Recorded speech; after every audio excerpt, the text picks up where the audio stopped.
Good morning, dear children. This is our first class. Most of you are not familiar with me, so let me introduce myself. My name is Ansu. I will be taking chemistry this year. Today, I am not going to teach you anything in particular, but I just want to recall certain terms that you have learned in class 10 chemistry. So let's start. Today, we are going to discuss certain terms that are very familiar to you. You have learned all these terms in class 10 in the chapter Carbon and its compounds. The terms are organic compounds. What are organic compounds? And the two characteristic features of carbon, that is tetravalency and catenation. The two types of organic compounds, saturated compounds and unsaturated compounds.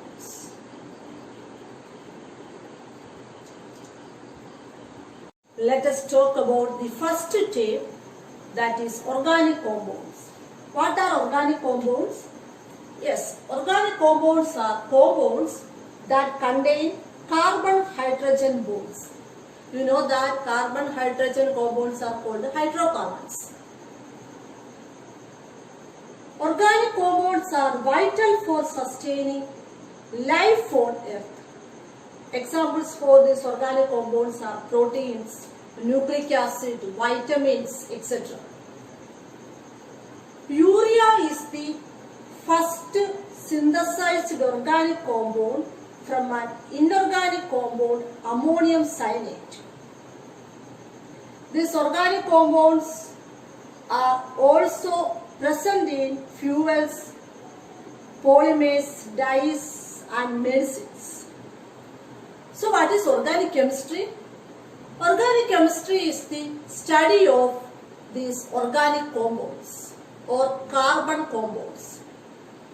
It is the study of structure, preparation, properties, reactions of carbon containing compounds.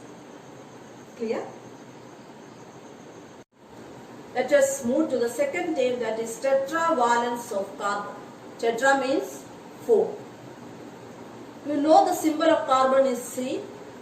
Its atomic number is 6. So the electronic configuration is 2, 4.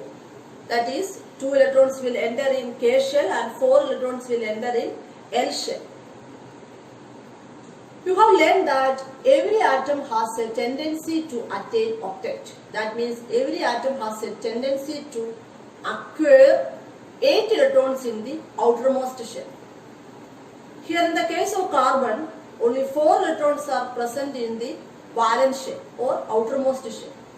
So this carbon has a tendency to acquire 4 more electrons in the outermost shell.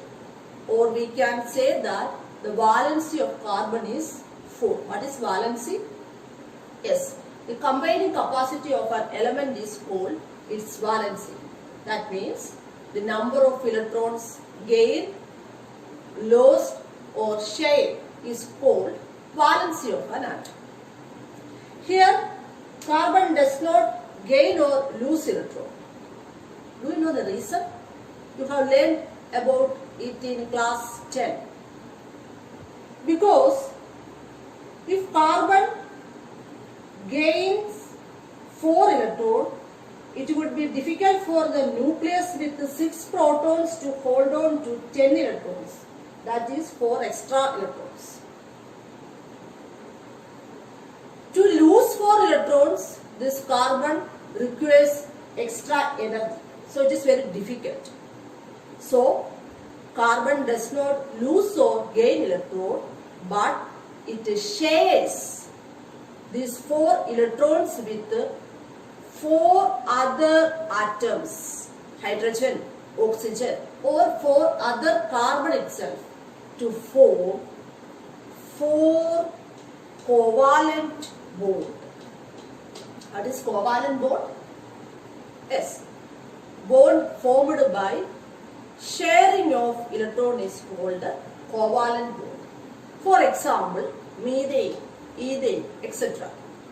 In methane, this carbon shares its 4 electron with 4 other hydrogen atom to form this CH4 molecule. In the case of ethane,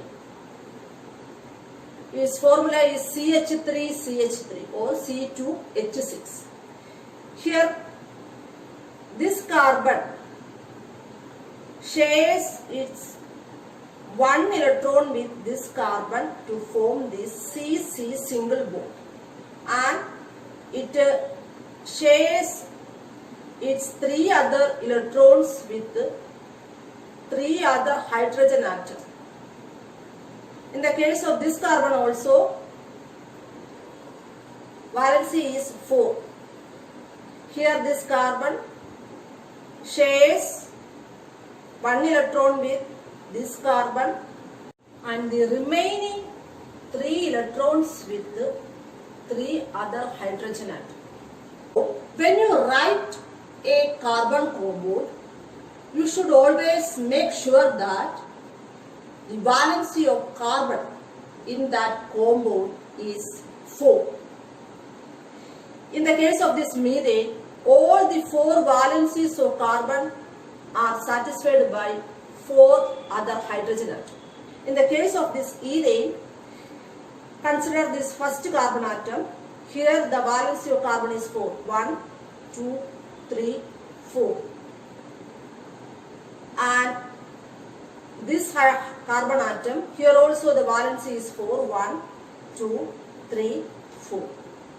So we can say that carbon is a tetravalent atom.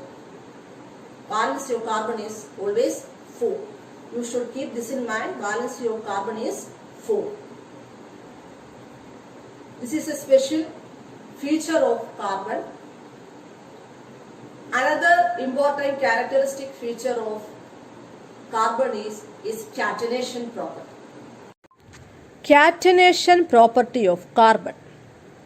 Catenation is a remarkable property of carbon to form bonds with itself.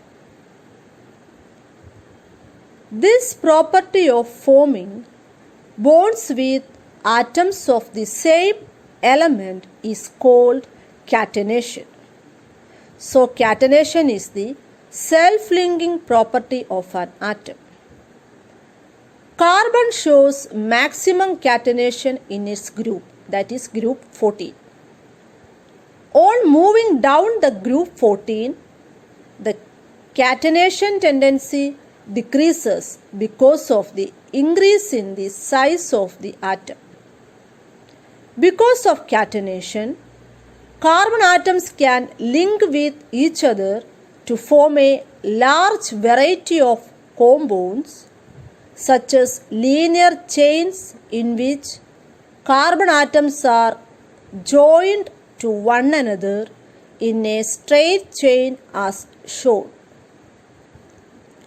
Also, carbon atoms are joined to form branched chains and rings of different sizes and lengths as shown here.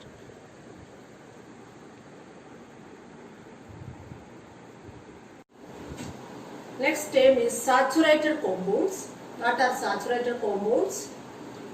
Yes, single bonded compounds are called saturated compounds. For example, alkanes. Alkanes, the general formula is CnH2n plus 2. You have learned that in class 10.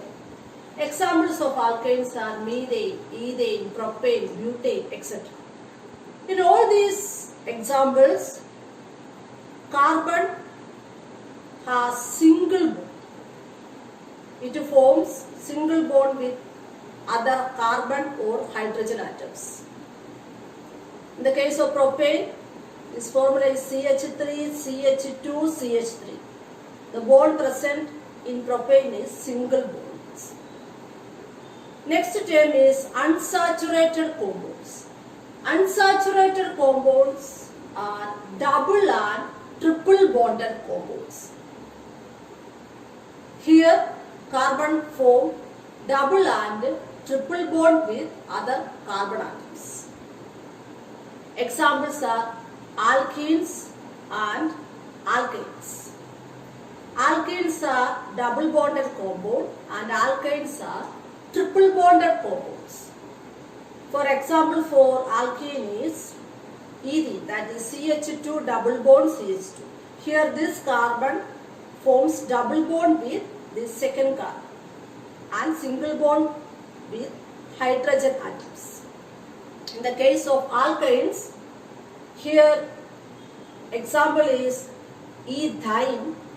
Here this carbon forms triple bond with the second carbon and single bond with this hydrogen atom.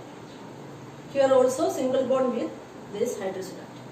So double and triple bonded compounds are called unsaturated compounds.